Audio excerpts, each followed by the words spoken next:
ओम शांति। ओम शांति। आज की तारीख है 15 अगस्त 2021। अव्यक्त महावाक्य अव्यक्त बाप दादा रिवाइज कोर्स की मुरली, जिसकी ओरिजिनल डेट है 3 मार्च 1988। तो आज की तारीख है 15 अगस्त। अगस्त मास का वो दिन जो भारतवासियों के लिए बहुत बहुत बहुत विशेष है, भारत के लिए विशेष है। एक ऐसा दिन जिस समय स्वतंत्रता माना, एक ऐसे गुलामी से आजादी, शरीर की गुलामी माना। भारत ने वो देखा है जो किसी और खंड ने नहीं देखा है। भारत ने स्वर्ग भी देखा है, भारत ने नर्क से नर्क भी देखा है। अब नर्क से वापिस स्वर्ग बनाने के लिए कोई मनुष्य आधार नहीं है। नर्क से वापिस स्वर्ग बनाने के लिए डायरेक्ट भगवान को आधार बनना पड़ता है। वो स्वयं आकर इसे नर्क से स्वर्ग बनाते हैं। माना भारत जो अखंड है, अविनाशी है, विनाश नहीं होता है, वो भारत जो भगवान की जन्मभूमि बनता है, वो भारत गुलामी का समय भी देखता है। वो भारत स्वर्ग भी देखता है और ऐसी गुलामी भी देखता है।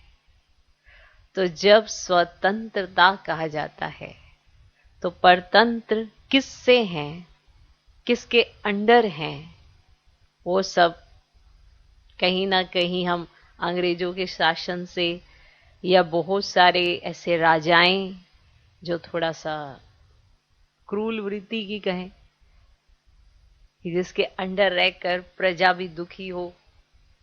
तो कलयुग में तो ये सब कुछ हुआ। सतयुग त्रेता 2 युग भगवान ने गिफ्ट में दिए। द्वापर उस 2 युगों के साथ में गिफ्ट में मिला। जिसने बहुत अच्छी प्रारब्ध बनाई उसको द्वापर भी गिफ्ट में मिला, क्योंकि 3/4 सुख है। कलयुग में जाकर दुख की अनुभूति होनी शुरू होती है और फिर लास्ट तक आते आते इतनी तमो प्रधानता बढ़ जाती है कि हम अपने सारे मोरल्स खो देते हैं। फिर इस पे एक सब्जेक्ट भी है, मोरल एजुकेशन। फिर इस पे शिक्षा दी जाती है कि कैसा होना चाहिए मनुष्य। माना आज के समय में मोरल एजुकेशन का सब्जेक्ट भी है जो दी जाती है, पर कहीं ना कहीं वो मोरल्स, वो नियम, वो असूल, वो सब खत्म हो जाते हैं। सबको पता है। माना जब हम उस गुलामी का दौर देख रहे थे तो आपस में एक थे, आपस में सब एक होकर उससे लड़ रहे थे जो हमें लड़ा रहे थे। आज स्वतंत्र हो गए हैं पर आपस में एक नहीं है। आज किससे लड़ रहे हैं? आज सबसे लड़ रहे हैं और अपने आप से भी लड़ रहे हैं।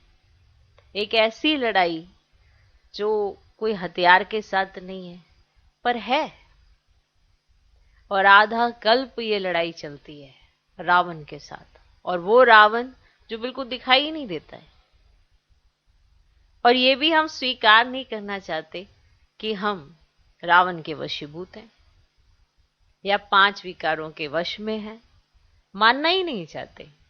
ये भी एक उल्टा दे अभिमान है कि जो यही मानने नहीं देता कि हम आज तक स्वतंत्र नहीं है।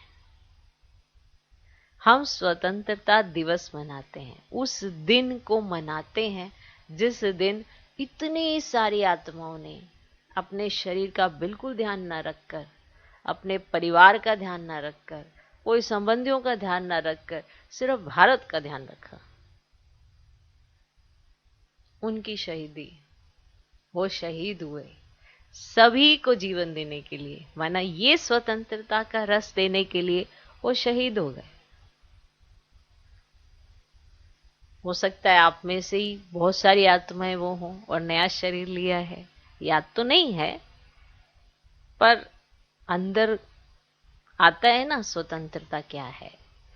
तो उस स्वतंत्रता को जीने के लिए जो विशेष स्वतंत्रता अभी भगवान अपने बच्चों को देना चाहता है, उसको फील करके देखो कि माना आधा कल्प तक कोई आप पर शासन नहीं करेगा, कोई आपको गुलाम नहीं बनाएगा, और ना ही आप किसी के गुलाम होंगे, ना ही रावण होगा, ना ही 5 विकार होंगे, दैवी गुणों से संपन्न जीवन होगा। ना ही कोई किसी से लड़ेगा, ना ही कोई लड़वा पाएगा। जब अंदर मोरल्स होंगे, माना मूल्य इतने होंगे, दैवी गुण इतने होंगे, तो कौन लड़ा सकेगा। तो सब के सब स्वतंत्र सही मायने में तभी होते हैं जब भगवान आकर हमें स्वतंत्र करता है। अभी तो सबके अंदर मन में इतना मैल है, इतना द्वेष है, इतनी घृणा है कि कोई आपस में सिर्फ मुक्का कहता है हम भाई भाई हैं, और हमें भगवान आकर आत्मा भाई भाई का पाठ पढ़ाता है। ओरिजिनल रूप में हमें तब पता चलता है कि हिंदू, मुस्लिम, सिख, ईसाई आपस में सब भाई भाई कैसे होते हैं, सब भाई भाई कैसे होते हैं, ये तब पता चलता है जब डायरेक्ट भगवान आता है। अब भगवान आकर डायरेक्ट वो सत्य की दुनिया बना रहा है, और वो स्वतंत्रता, सच्ची सच्ची स्वतंत्रता हम बच्चों को देने आ गया है। अब इसका अनुभव करना है तो श्रीमत का हाथ पकड़ो। जो श्रीमत का हाथ और साथ और मर्यादाओं को साथ में रखकर मर्यादा पुरुषोत्तम बनते हैं, वही सच्ची स्वतंत्रता का सुख ले सकते हैं। वो आज भी मुक्ति, जीवन मुक्ति का आनंद ले सकते हैं, और कल तो लेंगे ही लेंगे। तो वो भारत जिसकी इतनी महिमा है, जो इतना महान है कि डायरेक्ट भगवान की जन्मभूमि है। जन्मभूमि माना कि वो हमारी तरह जन्म तो नहीं लेते, लेकिन दिव्य अलौकिक जन्म माना उनका आना, पर काया प्रवेश करना, वो भी भारत में। तो कितनी महान धरनी है, उसका महत्व भी भगवान बताता है। तो जो भी हम सीनरियां देखते हैं, जो भी सीन इस ड्रामा के अंदर हमारे सामने आते हैं, जो भी हमें समझाने के लिए आते हैं कि हम इस बात का मूल्य समझ सकें कि भगवान किसके खातिर आया है, किसको आजाद कराने आया है। तो आजादी का वो जो टेस्ट है, वो जो नशा है, जैसे आप पंछियों को देखते हैं ना, वो आजादी से उड़ते रहते हैं आसमान में, खुले आसमान में उड़ते, कितने अच्छे लगते हैं। आपको भी उड़ना बड़ा पसंद है, तो भगवान सही मायने में आत्मा को पंख देने आता है। तो वो पंख है उमंग उत्साह के। तो जिसका उमंग उत्साह सदा अपने ब्राह्मण जीवन में बना रहता है, सच्ची स्वतंत्रता का सुख भी वही लेता है। तो ऐसी सच्ची स्वतंत्रता जो भगवान अपने बच्चों के साथ मिलकर पूरे विश्व को गिफ्ट में दे रहा है, हमें विश्व कल्याणकारी बना रहा है, और भगवान की श्रीमत पर चलकर हम अपने लिए स्वर्ग बना रहे हैं। तो ऐसे स्वर्ग के मालिक बनने के लिए विशेष वो दिन माना जिसमें स्वतंत्रता का टेस्ट किया हो, उस स्वतंत्रता के लिए आप सभी को आने वाले समय के लिए और आज के दिन की बहुत बहुत बहुत मुबारक हो, मुबारक हो, मुबारक हो। सही बात बताएं, स्वतंत्रता का अभी जैसे बच्चे होते हैं या किसी को यही पता है कि हाँ भाई आज के दिन छुट्टी होती है, ठीक है, लेकिन टेस्ट जो है ना, ये सेना वालों से पूछो, जो आर्मी में है, मिलिट्री में है, माना ये जो सेना सिपाही जो ये बॉर्डर पे बैठे होते हैं, उनसे पूछो आज के दिन का महत्व क्या होता है। माना हम सब के लिए महत्वपूर्ण है क्योंकि भगवान ने बताया, पर सही मायने में जो महत्वपूर्ण उनके लिए है ना, वो शायद माना हर भारतवासी के लिए नहीं है। वो एक किसी कोने में ये समझे हाँ आज के दिन छुट्टी होती है, लेकिन वो वाला टेस्ट जो उनको है ना, उनको बहुत होता है। और झंडे की वैल्यू, अब भगवान ने हमें भी एक झंडा दिया है ना, शिव बाबा का झंडा। तो सोचो झंडे की वैल्यू कितनी होती होगी कि लास्ट तक आते आते भी माना झंडा ही है। उस ध्वज का महत्व कितना होता होगा, तो उसकी वैल्यू को समझो भी नहीं, उसकी वैल्यू को समझो। तो शिव का ध्वज जब लहराता है, शिव जयंती पर आप शिव ध्वज लहराते हो, उसका क्या अर्थ होता है कि माना आपने पूरे विश्व में झंडा लहरा दिया है भगवान का, कि भगवान आ गया है। ऐसा ही होता है ना, आप दिखाना चाहते कि भगवान आ गया है। और जब भारत का झंडा लहराता है, कहीं किसी और देश में भी जब ऐसे जैसे ओलंपिक में अभी गोल्ड मेडल, तो वहां झंडा लहराया जाता है, तो कैसे मना, ऐसे सारे भारतवासी ऐसे मना, कितना गौरव ऐसे महसूस करते हैं कि कितनी जबरदस्त बात है ना। और किसी को अगर झंडा गिफ्ट किया जाता है, माना ये उन सेना की बात हो रही है, तो वो उनके लिए और गौरव की बात होती है। माना उनको जो एक मेडल लगे होते हैं, उनके लिए कितने गौरव की बात होती है, वो ड्रेस उनके लिए कितने गौरव की बात होती है। ठीक है ना। तो आपकी भी एक ड्रेस कोड है, उस पे आपके मेडल लगे हुए हैं, मेडल भी आपके पास। अब इसकी संभाल करना, शिव ध्वज की संभाल करना, भारत के ध्वज की संभाल करना कितना विशेष पाठ है कि नहीं। तो फील करना पड़ेगा। क्या करना पड़ेगा? फील करना पड़ेगा। माना अगर आपने ऐसी कभी दी होगी ऐसे जीवन में और आज याद नहीं आपको, लेकिन कुछ तो फील होगा ना अंदर से, अगर कुछ किया भी होगा तो कुछ तो फीलिंग होगी। और भगवान जो भारत की इतनी महिमा गाते हैं, तो भारत के लिए विशेष विशेष वो सोचो। अगर आप ये कहो कि मेरे तो पूरे 84 जन्म भारत धरनी पर ही होने चाहिए, तो होंगे ना? नहीं होंगे? होंगे ना, होंगे। तो आज है स्वतंत्रता दिवस, और स्वतंत्रता दिवस पर आप सभी अभी बाबा के महावाक्य सुनेंगे। तो मुरली का सार है, होली कैसे मनाएं तथा सदा काल का परिवर्तन कैसे हो। होली कैसे मनाएं तथा सदा काल का परिवर्तन कैसे हो। माना आप सभी चाहते हैं ना, एक दो दिन आपको बड़ा अच्छा लगता है कि हाँ ये मेरे में बदलाव आ गया, फिर तीसरे दिन वही हाल है। तो होली कैसे मनाएं तथा सदा काल का परिवर्तन कैसे हो। सबसे पहली बात है कि आप अपने आप में बदलना क्या चाहते हो। आपको पता है? पता ही नहीं हमें अपने में क्या बदलना है। पता है ना हमें अपने में क्या बदलना है। क्या चीज ऐसी है जो मुझे बदलनी है, जो मेरे देह अभिमान को वापिस ले आती है। क्या चीज ऐसी है जिसे बदलना है, पता है ना सबको, और वो सदा काल के लिए चाहिए। आज सर्व के भाग्य विधाता बाप अपने होली हंसों से ज्ञान रत्नों की होली मनाने आए हैं। आज सर्व के भाग्य विधाता बाप अपने होली हंसों से ज्ञान रत्नों की होली मनाने आए हैं। मनाना अर्थात मिलन मनाना। मनाना अर्थात मिलन मनाना।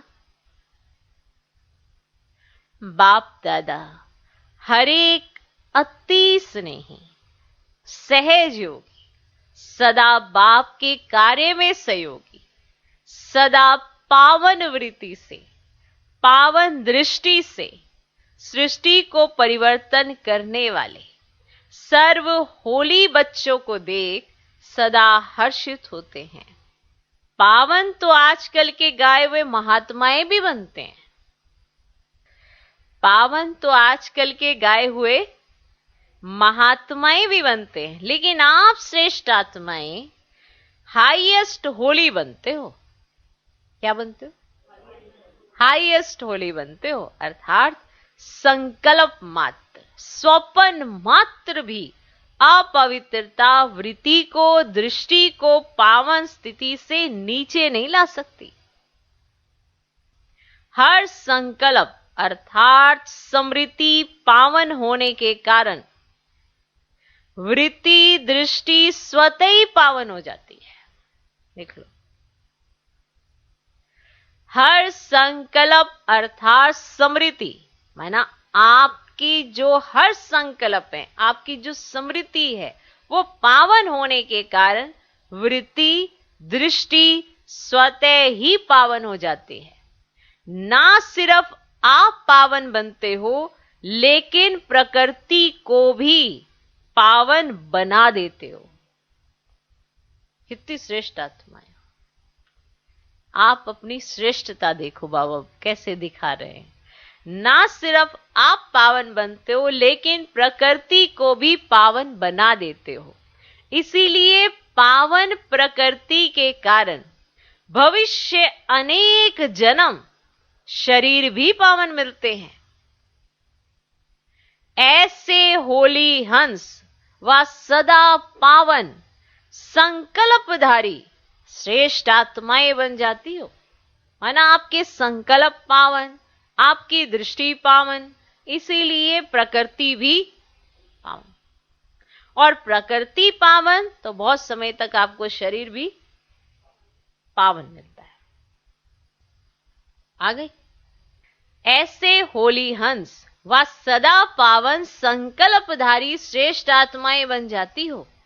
ऊंचे ते ऊंचा बाप हर बात में श्रेष्ठ जीवन वाले बनाते हैं।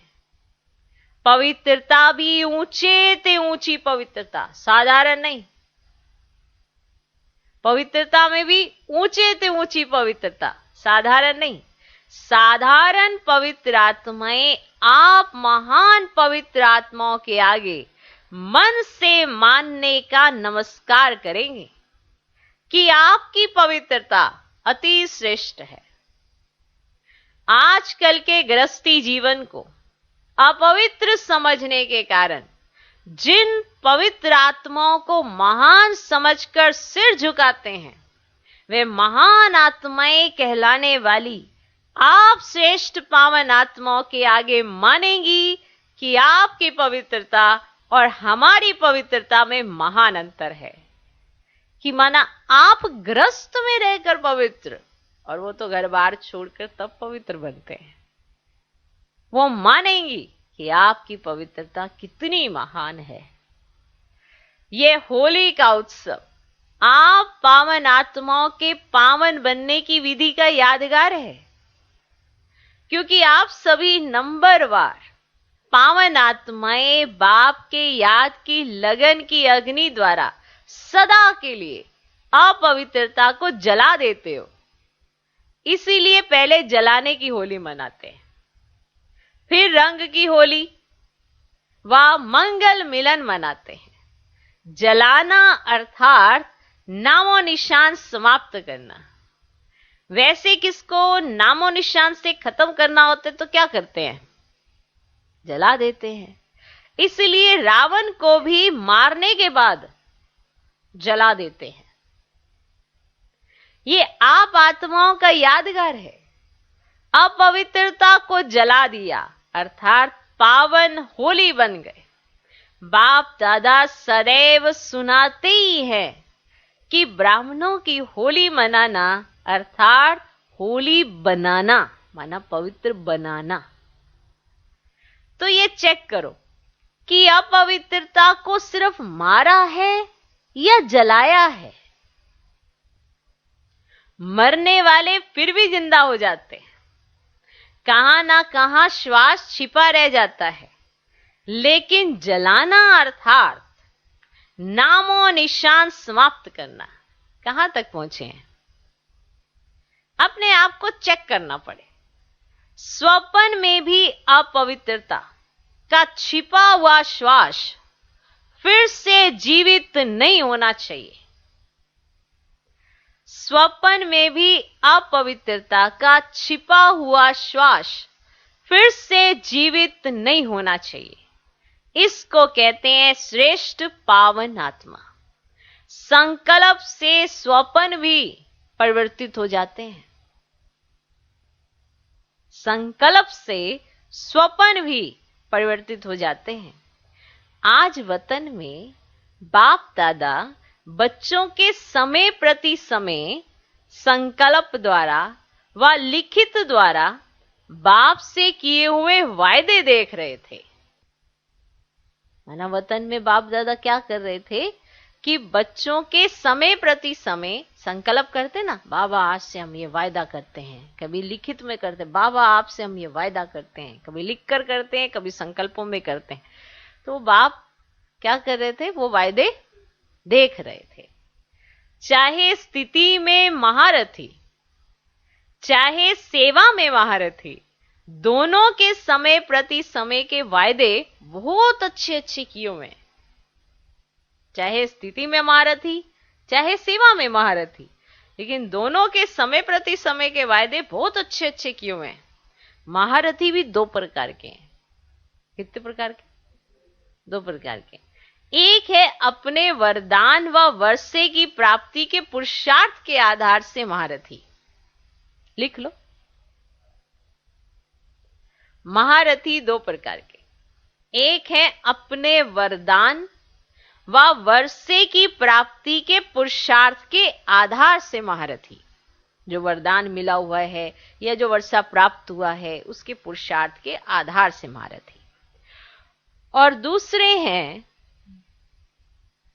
कोई ना कोई सेवा की विशेषता के आधार से महारथी, कि उनमें कोई ना कोई सेवा के लिए विशेषता है, उसके आधार से वो महारथी हैं। दो प्रकार के महारथी। एक है अपने वरदान व वर्षे की प्राप्ति के पुरुषार्थ के आधार से महारथी, माना वो वरदान, वो वर्षा जो प्राप्ति के रूप में मिला हुआ है उसके आधार से उन्हें महारथी कहेंगे। और दूसरे हैं कोई ना कोई सेवा की विशेषता के आधार से महारथी। कहलाते दोनों ही महारथी हैं, लेकिन जो पहला नंबर सुनाया स्थिति के आधार वाले, स्थिति के आधार वाले, वे सदा मन से अतीन्द्रिय सुख के, संतुष्टता के, सर्व के दिल के स्नेह के, प्राप्ति स्वरूप के झूले में झूलते रहते हैं। माना उन्हें ये प्राप्ति होती है स्थिति के आधार पर, क्योंकि पहले नंबर है वरदान व वर्षे की प्राप्ति के पुरुषार्थ के आधार पर। माना वरदान का पुरुषार्थ जो किया उन्होंने, वर्षे के प्राप्ति का आधार जो है, माना जो वर्षा प्राप्ति के रूप में जो मिला है, माना उन्हें क्या मिला है कि मन, सदा मन के अतीन्द्रिय सुख के, संतुष्टता के, सर्व के दिल के स्नेह के, प्राप्ति स्वरूप के झूले में झूलते रहते हैं। और दूसरा नंबर सेवा की विशेषता के आधार वाले, तन से अर्थात बाहर से सेवा की विशेषता के फल स्वरूप संतुष्ट दिखाई देंगे। माना तन से वो सेवा करेंगे ना, तो वो बाहर से संतुष्ट दिखाई देंगे। बाहर से सेवा की विशेषता के फल स्वरूप संतुष्ट दिखाई देंगे। सेवा की विशेषता के कारण सेवा के आधार पर मन की संतुष्टता है। अगर सेवा मिली तन से, वो सेवा कर पाए, तो फिर वो मन से संतुष्ट होते हैं। सेवा की विशेषता के कारण सेवा के आधार पर मन की संतुष्टता है।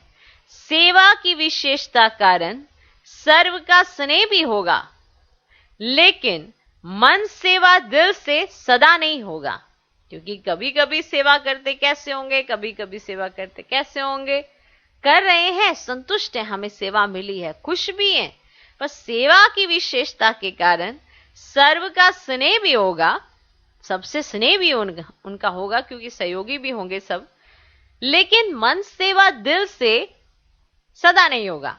कभी बाहर से, कभी दिल से, कभी सेवा करेंगे तो सबके साथ बहुत अच्छे रहेंगे बाहर से, पर अंदर कुछ चल रहा होगा, कभी दिल से रहेंगे। लेकिन सेवा की विशेषता महारथी बना देती है, गिनती में महारथी की लाइन में आता है। क्लियर हुआ? एक है वरदान या वर्षे की प्राप्ति, मन आतीन्द्रिय सुख का झूला, संतुष्टता, सर्व के दिल का स्नेह, प्राप्ति स्वरूप, उसको झूले झूलाता है। एक ये है कौन? महारथी। एक दूसरे हैं जो सेवा की विशेषता के आधार पर संतुष्ट होते हैं। अगर वो तन की सेवा कर पाए तो वो मन से संतुष्ट होंगे, और अगर सबका स्नेह प्राप्त करना है तो कभी तो उन्हें होता है, कभी नहीं होता, कभी बाहर से होगा, कभी दिल से होगा, लेकिन सेवा की विशेषता महारथी बना देती। तो गिनती में महारथी की लाइन में आता है। तो आज बाप दादा महारथी व पुरुषार्थी दोनों के वायदे देख रहे थे। देखो, वायदे दोनों करते हैं, महारथी भी वायदा करता है और पुरुषार्थी भी वायदा करता है। अभी अभी नजदीक में वायदे बहुत किए हैं, अभी अभी नजदीक में वायदे बहुत किए हैं।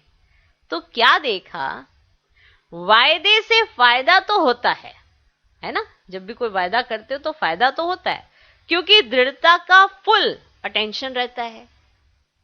बार बार वायदे की स्मृति समर्थी दिलाती है। अगर बार बार आपको वायदा याद आता है तो आपके अंदर समर्थता भी आती है। इस कारण थोड़ा बहुत परिवर्तन भी होता है ना, अगर आप वायदा करते हो तो। लेकिन बीज दबा हुआ रहता है, इसीलिए जब ऐसा समय व समस्या आती है तो समस्या व कारण का पानी मिलने से दबा हुआ बीज फिर से पत्ते निकलना शुरू कर देता है। क्या समझ में आए कि आप जब वायदा करते हो आपको फायदा होता है, बहुत अच्छा वायदा किया, बहुत फायदा हुआ, आपको बार बार वायदा याद भी आ रहा है, तो उससे आपके अंदर समर्थता भी आ रही है, थोड़ा बहुत परिवर्तन भी हो जाता है। लेकिन आपका जो बीज है वो दबा हुआ है। फिर जैसे ही कोई समस्या आ जाती है, कोई कारण बन जाता है, या फिर समय ही कुछ ऐसा आ जाता है, तो फिर जैसे ही समस्या व कारण का पानी उस बीज को मिलता है तो फिर से ही फूल पत्ते निकल आते हैं। माना आपने कहा ना, एक समान स्थिति नहीं होती है, तो उसका कारण सुन रहे हो ना। महारथी ये दो तरह के हैं। अब वो दो महारथी व पुरुषार्थी दोनों के वायदे भी बहुत हैं, वायदों से फायदा भी होता है। अब वो जो बीज रूपी वायदा है वो तो फिर कहीं ना कहीं लुप्त हो जाता है, और वो जो कमी रूपी बीज है, जैसे ही कोई समस्या आ जाती है या समय ऐसा आ जाता है या कोई कारण बन जाता है, फिर से उसके अंदर फूल पत्ते निकल आते हैं। सदा के लिए समाप्त नहीं होता वो कमजोरी रूपी बीज। बाप दादा देख रहे थे जलाने की होली किन्होंने मनाई। जब बीज को जलाया जाता है तो जला हुआ बीज कभी फल नहीं देता, देता है? कभी फल नहीं देता। वायदे तो सभी ने किए कि बीती को बीती कर जो अब तक हुआ, चाहे अपने प्रति चाहे औरों के प्रति, सर्व को समाप्त कर परिवर्तन करेंगे। ये वायदा सभी ने किया। माना जो हुआ, जो बीत गया, चलो छुट्टी पाओ, फुल स्टॉप लगाओ, चलो बिंदी लगाओ। चाहे अपने प्रति कुछ भी बीता, चाहे औरों के प्रति भी, जितने भी संकल्प चल रहे थे, चलो सबको समाप्त कर परिवर्तन करते हैं। तो सभी ने अभी अभी वायदे किए है ना, ये वाले किए हैं ना। रू रिहान में सभी वायदे करते हैं ना कि बाबा ऐसा करेंगे, हम ऐसा करेंगे। हर एक का रिकॉर्ड बाप दादा के पास है, कोई मुकर नहीं जाना कि हाँ भाई नहीं हमने तो नहीं किया। रिकॉर्ड है सबके पास, सबका रिकॉर्ड बाप दादा के पास, हर एक का रिकॉर्ड बाप दादा के पास है। बहुत अच्छे रूप से वायदा करते हैं, कोई गीत कविता द्वारा, कोई चित्रों द्वारा, ऐसे भी करते हैं। कोई गीत बनाते हैं, बाबा बाबा बाबा बाबा, आज के बाद ऐसा नहीं करेंगे बाबा, आज तक जो भी किया बाबा फिर कभी नहीं करेंगे बाबा।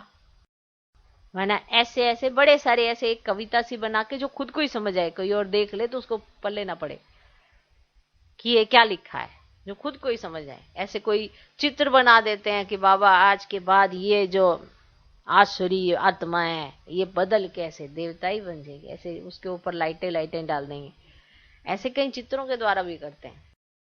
होता है कि वायदा, ये वायदा अब हमने डाल दिया बाबा के उसमें, तो भगवान को तो समझ आ जाता है ना कि ये क्या लिखा है। तो बहुत अच्छे रूप से वायदे करते हैं, कोई गीत कविता द्वारा, कोई चित्रों द्वारा। बाप दादा देख रहे थे जितना चाहते हैं उतना परिवर्तन क्यों नहीं होता, कारण क्या है, क्यों नहीं सदा के लिए समाप्त हो जाता।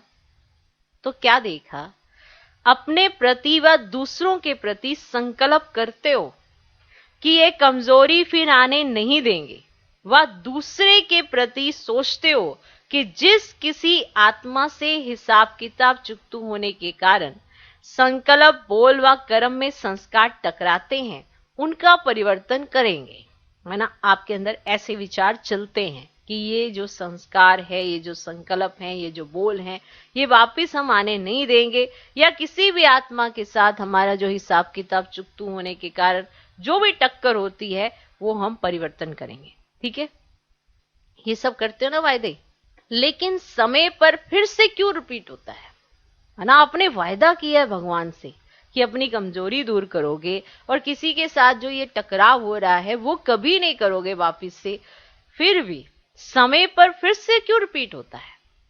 उसका कारण सोचते हो कि आगे से इस आत्मा के इस संस्कार को जानते हुए स्वयं को सेफ रख उस आत्मा को भी शुभकामना शुभकामना देंगे, लेकिन जैसे दूसरे की कमजोरी देखने, सुनने व ग्रहण करने की आदत नेचुरल और बहुत काल की हो गई है। क्लियर हुआ कि अपनी कमजोरी को खत्म करना चाहते हो, दूसरों के संस्कारों के साथ जो टक्कर होती है वो नहीं करना चाहते हो, और ये भी समझते हो कि हमें ये बात समझ में आ गई है कि इसका ये संस्कार है, इसमें हमें नहीं जाना है, और शुभ भावना शुभकामना रखते हुए, लेकिन जैसे ही दूसरे की कमजोरी देखने, सुनने व ग्रहण करने की आदत नेचुरल और सदा काल की हो गई है, ये आदत नहीं रखेंगे, यह तो बहुत अच्छा, लेकिन उसके स्थान पर क्या देखेंगे। आप अगर उसमें कमी कमजोरी ये सब चीजें ग्रहण करने की जो आपकी आदत है वो आदत आप नहीं रखेंगे, लेकिन उसके स्थान पर क्या देखेंगे, फिर क्या उस आत्मा से ग्रहण करेंगे। वे बार बार अटेंशन में नहीं रखते, है ना। आप उसमें से कमी कमजोरी और ये सब चीजें ग्रहण नहीं करेंगे, तो फिर क्या देखेंगे, क्या ग्रहण करेंगे। ये बार बार आप अटेंशन नहीं रखते, यह नहीं करना है यह तो याद रहता है, लेकिन ऐसी आत्माओं के प्रति क्या करना है, क्या सोचना है, क्या देखना है, वह बातें नेचुरल अटेंशन में नहीं रहती। क्लियर हुआ, समझ में आया, आया नहीं आया।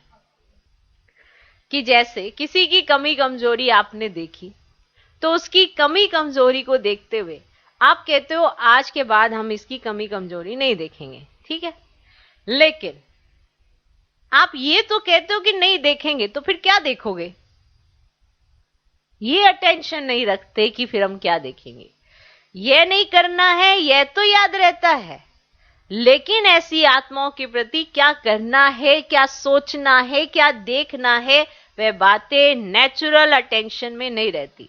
जैसे कोई स्थान खाली रहता, उसको अच्छे रूप से अगर यूज नहीं करते, तो खाली स्थान में कीचड़ा या मच्छर आदि स्वतः ही पैदा हो जाते हैं।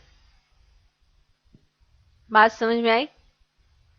आपने किसी का संस्कार देखा, आपने रखा कि हाँ आज के बाद हम इसमें से ये जो कमी कमजोरी, ये जो हमारी आदत पड़ी हुई है, इतने समय से आदत है, तो वो आज के बाद हम ये नहीं देखेंगे। क्या नहीं करना है ये तो आपको याद है, पर आपको करना क्या है ये तो आपको याद ही नहीं। तो आपने खाली स्थान छोड़ दिया है। तो जब अगर कोई खाली स्थान ऐसे छोड़ दिया जाता है, तो फिर उसके बाद खाली स्थान में कीचड़ा या मच्छर आदि स्वतः ही पैदा हो जाते हैं, क्योंकि वायुमंडल में मिट्टी, धूल, मच्छर आदि हैं ही। क्लियर हुआ। कि चारों तरफ के वातावरण में तो दूषितपना है ही है ना। आपने उसको नेगेटिव से पॉजिटिव में कुछ बदलाव तो किया ही नहीं कि आप देखोगे क्या।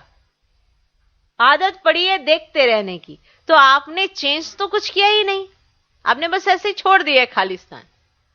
तो फिर क्या होगा, वहां पे कीचड़ा आएगा, मच्छर आएंगे, कुछ तो पैदा होगा ही ना, क्योंकि वायुमंडल में तो मिट्टी, धूल, मच्छर तो है ही।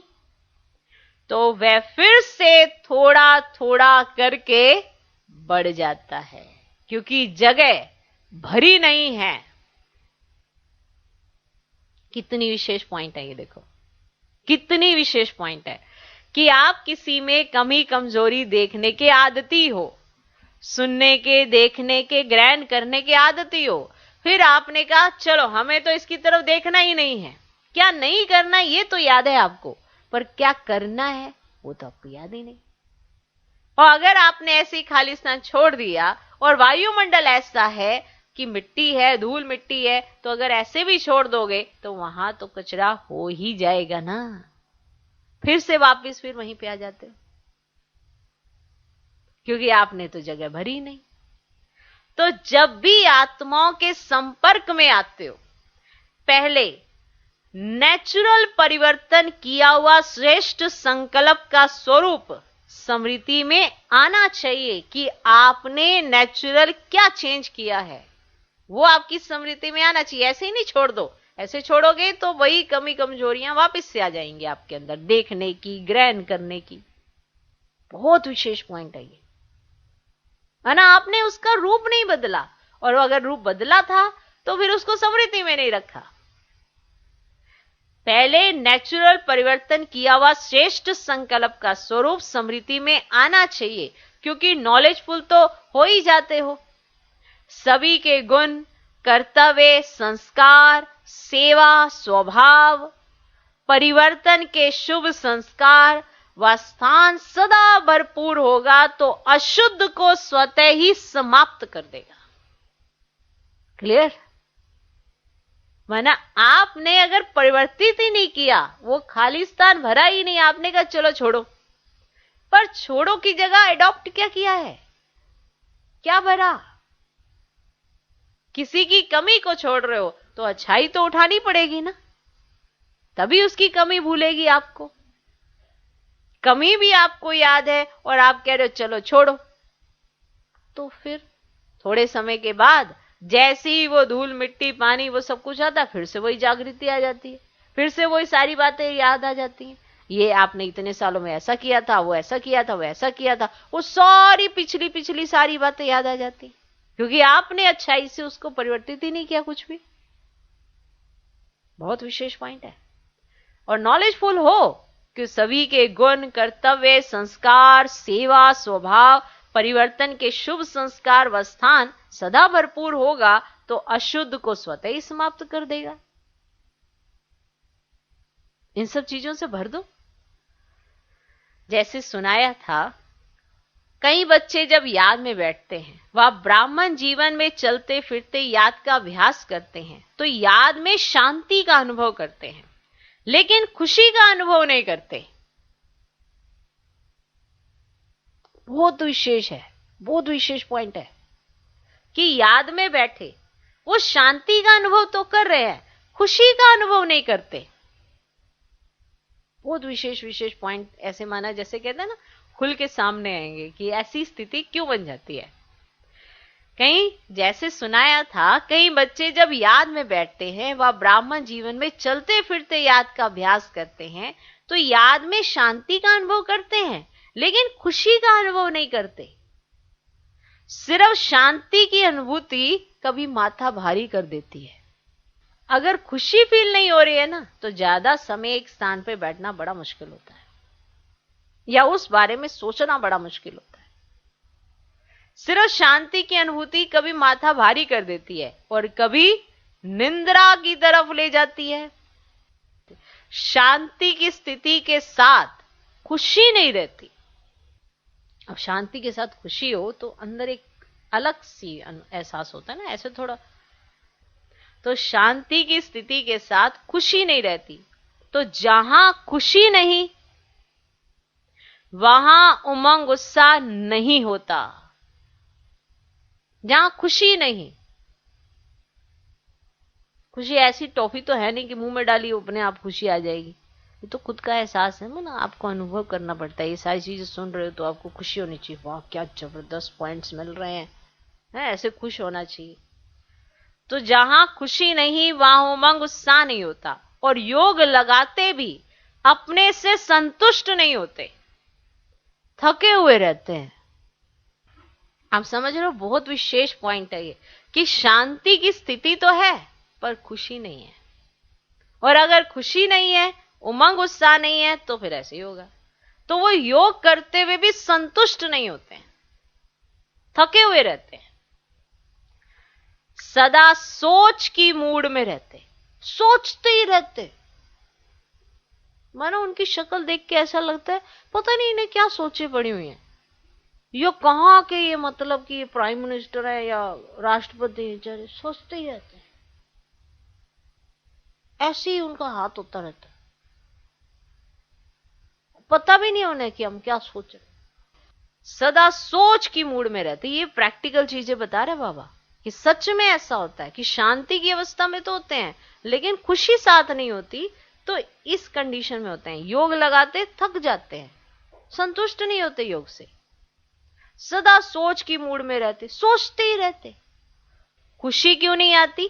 इसका भी कारण है, क्योंकि सिर्फ यह सोचते हो। अब ये देखो, ये लिख लो पहले, इसका भी कारण है कि आपको खुशी क्यों नहीं आती। क्योंकि जब आप बैठते हो तो यह सोचते हो मैं आत्मा हूं, बिंदु हूं, ज्योति स्वरूप हूं। बाप भी ऐसा ही है नहीं? मतलब आत्मा के पार्ट से शुरू होते हैं और 45 मिनट तक आत्मा का ही पार्ट चल रहा होता है, मैं आत्मा बिंदु हूं। पहले पॉइंट पे शुरू होते हैं और 45 मिनट तक मैं आत्मा बिंदु हूं, मैं आत्मा बिंदु हूं। मतलब कुछ समझ ही नहीं आ रही। और इतने में गीत बजता है तो एहसास होता है अभी 5 मिनट बाकी हैं। मतलब गीत बजता है ना तो ऐसा लगता है 40 हो गए हैं, 4:40 हो गए हैं, 45 पे उठना है। सब प्रैक्टिकल बातें हैं, सब प्रैक्टिकल बातें हैं। कि क्या करते हो, सोचते ही रहते। खुशी क्यों नहीं आती? इसका भी कारण है, क्योंकि सिर्फ यह सोचते हो कि मैं आत्मा हूं, बिंदु हूं, ज्योति स्वरूप हूं। बाप भी ऐसा ही है, लेकिन मैं कौन सी आत्मा हूं? मुझ आत्मा की विशेषता क्या है? ऐसे चिंतन करके योग लगा के देखो, मैं कौन सी आत्मा हूं, मुझ आत्मा की विशेषता क्या है। जैसे मैं पद्मा पदम भाग्यवान आत्मा हूं। अब बाबा एग्जाम्पल दे रहे हैं, जैसे ये सोचना कि मैं पद्मा पदम भाग्यवान आत्मा हूं, मैं आदि रचना वाली आत्मा हूं, मैं बाप के दिल तख्त नशीन होने वाली आत्मा हूं। ये विशेषताएं जो खुशी दिलाती हैं वह नहीं सोचते हो। सिर्फ बिंदु हूं, ज्योति हूं, शांत स्वरूप हूं। तो नील में चले जाते हो, बिंदु हूं, ज्योति हूं, शांत स्वरूप, और नील में चले गए, एकदम है ना शून्य में चले गए। तो फिर क्या होगा? रात को भी शून्य में जाते हो, योग में भी शून्य में जाते हो। इसीलिए माथा भारी हो जाता है। ऐसे ही जब स्वयं के प्रति व अन्य आत्माओं के प्रति परिवर्तन का दृढ़ संकल्प करते हो, तो स्वयं प्रति व अन्य आत्माओं के प्रति शुभ श्रेष्ठ संकल्प व विशेषता का स्वरूप सदा इमर्ज रूप में रखो, तो परिवर्तन हो जाएगा। ये है परिवर्तन होने का कारण। अगर अपने लिए भी रखते हो, दूसरों के लिए भी रखते हो, और वो श्रेष्ठ संकल्प, वो शुभ संकल्प, विशेषता का स्वरूप सदा इमर्ज रूप में रखो, तो परिवर्तन हो जाएगा। जैसे ये संकल्प आता है कि यह है ही ऐसा, यह होगा ही ऐसा, ये करता ही ऐसे है, इसके बजाय यह सोचो कि यह विशेषता प्रमाण विशेष ऐसा है। जैसे कमजोरी का ऐसा और वैसा आता है, वैसे श्रेष्ठता व विशेषता का ऐसा वैसा है। ये सामने लाओ कि इसके अंदर ये भी विशेषताएं हैं, ये भी विशेषताएं हैं। स्मृति को, स्वरूप को, वृत्ति को, दृष्टि को परिवर्तन में लाओ। स्मृति को, स्वरूप को, वृत्ति को, दृष्टि को परिवर्तन में लाओ। इस रूप से स्वयं को भी देखो और दूसरों को भी देखो। इसको कहते हैं स्थान भर दिया, खाली नहीं छोड़ा। इस विधि से जलाने की होली मनाओ। अपने प्रति व दूसरों के प्रति ऐसे कभी नहीं सोचो कि देखो हमने कहा था ना कि ये बदलने वाले हैं ही नहीं। लेकिन उस समय अपने से पूछो, क्या मैं बदला हूं? कितनी विशेष बात है। ऐसे हम दूसरों के लिए कितना सहज कह देते हैं कि ये तो बदलने वाला है ही नहीं। तो बस अपने आप से एक बार पूछ लेना, क्या मैं बदला हूं? स्व परिवर्तन ही औरों का भी परिवर्तन सामने लाएगा। हरि की ये सोचो कि पहले मैं बदलने का एग्जाम्पल बनूं। पहले मुझे बदलना है ना, मुझे बदल के तो एग्जाम्पल दिखाना है कि बाबा कहे वाह मेरी बच्ची। पहले मैं बदलने का एग्जाम्पल बनूं, इसको कहते हैं होली जलाना। जलाने के बिना मनाना नहीं होता, पहले जलाना ही होता है। क्योंकि जब जला दिया अर्थात स्वच्छ हो गए, श्रेष्ठ पवित्र बन गए, तो ऐसी आत्मा को स्वतः ही बाप के संग का रंग सदा लगा हुआ ही रहता है। सदा ही ऐसी आत्मा बाप से व सर्वात्माओं से मंगल मिलन अर्थात कल्याणकारी श्रेष्ठ शुभ मिलन मनाती ही रहती है। समझा? ऐसी होली मनानी है ना जहां उमंग उत्साह होता है, वहां हर घड़ी उत्सव है ही है ना। तो खुशी से खूब मनाओ, खेलो, खाओ, मौज करो, लेकिन सदा होली बन मिलन मनाते रहो। अच्छा, सदा हर सेकंड बाप द्वारा वरदान की मुबारक लेने वाले, सदा हर ब्राह्मण आत्मा द्वारा शुभ भावना की मुबारक लेने वाले, सदा अति श्रेष्ठ पावन आत्माओं को, सदा संग के रंग में रंगी हुई आत्माओं को, सदा बाप से मिलन मनाने वाली आत्माओं को बाप दादा का याद प्यार और नमस्ते।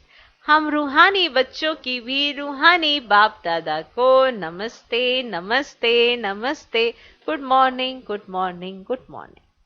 पर्सनल मुलाकात के समय वरदान के रूप में उच्चारे हुए महावाक्य।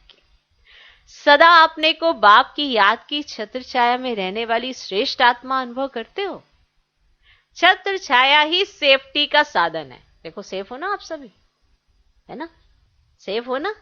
तो इस छत्र छाया से संकल्प में भी अगर पांव बाहर निकालते हो तो क्या होगा? रावण उठाकर ले जाएगा और शोक वाटिका में बिठा देगा। तो वहां तो जाना नहीं है। सदा बाप की छत्र छाया में रहने वाली बाप की स्नेही आत्मा हूं, इसी अनुभव में रहो। इसी अनुभव से सदा शक्तिशाली बन आगे बढ़ते रहेंगे। दूसरा, सदा अपने को बाप दादा की नजरों में समाई हुई आत्मा अनुभव करते हो। नैनों में समाई हुई आत्मा का स्वरूप क्या होगा? आंखों में क्या होता है? बिंदी। देखने की सारी शक्ति बिंदी में है ना। तो नैनों में समाई हुई अर्थात सदा बिंदी स्वरूप में स्थित रहने वाली ऐसा अनुभव होता है ना। इसको ही कहते हैं नूरे रतन। तो सदा अपने को इस स्मृति से आगे बढ़ाते रहो। सदा इसी नशे में रहो कि मैं नूरे रतन आत्मा हूं। आज का वरदान, अपनी अलौकिक रूहानी वृत्ति द्वारा, अपनी अलौकिक रूहानी वृत्ति द्वारा सर्व आत्माओं पर अपना प्रभाव डालने वाले मास्टर ज्ञान सूर्य भव, अपनी अलौकिक रूहानी वृत्ति द्वारा सर्व आत्माओं पर अपना प्रभाव डालने वाले मास्टर ज्ञान सूर्य भव। जैसे कोई आकर्षण करने वाली चीज आसपास वालों को अपनी तरफ आकर्षित करती है, सभी का अटेंशन जाता है, वैसे जब आपकी वृत्ति अलौकिक रूहानियत वाली होगी तो आपका प्रभाव अनेक आत्माओं पर स्वतः पड़ेगा। अलौकिक वृत्ति अर्थात न्यारे और प्यारेपन की स्थिति स्वतः अनेक आत्माओं को आकर्षित करती है। ऐसी अलौकिक शक्तिशाली आत्माएं मास्टर ज्ञान सूर्य बन अपना प्रकाश चारों ओर फैलाती हैं। आज का स्लोगन, सदा स्वमान की सीट पर स्थित रहो तो सर्व शक्तियां आपका ऑर्डर मानती रहेंगी। सदा स्वमान की सीट पर, सदा स्वमान की सीट पर स्थित रहो, सदा स्वमान की सीट पर स्थित रहो तो सर्व शक्तियां आपका ऑर्डर मानती रहेंगी। सदा स्वमान की सीट पर स्थित रहो तो सर्व शक्तियां आपका ऑर्डर मानती रहेंगी। आज मास का तीसरा रविवार अंतर्राष्ट्रीय योग दिवस है। बाबा के सभी बच्चे सायं 6:30 से 7:30 बजे तक विशेष मास्टर मुक्ति दाता बन पुरानी देह और दुनिया के बंधनों से, पुराने संस्कार स्वभाव से मुक्त बन मुक्ति जीवन मुक्ति का वरदान देने की सेवा करें। विशेष मास्टर मुक्ति दाता बन पुरानी देह और दुनिया के बंधनों से, पुराने संस्कार स्वभाव से मुक्त बन, माना आपको पहले मुक्त बनना है और फिर मुक्ति जीवन मुक्ति का वरदान देने की सेवा करनी है, क्योंकि आपको बनना है आज विशेष मुक्ति दाता, मास्टर मुक्ति दाता। ठीक। ओम शांति।